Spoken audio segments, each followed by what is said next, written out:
अमर मी अमर झालोय.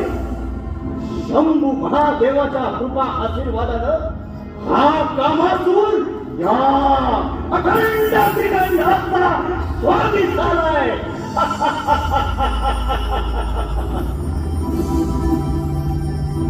सप्त इंद्रियांचा स्वामी म्हणजेच हे देवादिदेवा महादेवा, खरोखरच या तुझ्या वरदानानं आज माझं मन भरून आलंय.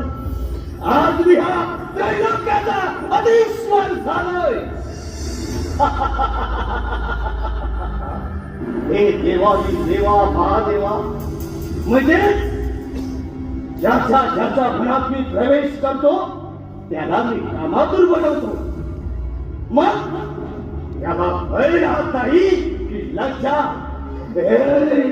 कामातुरम ना भय ना लज्जा, म्हणूनच हा कामातुर. नारायण नारायण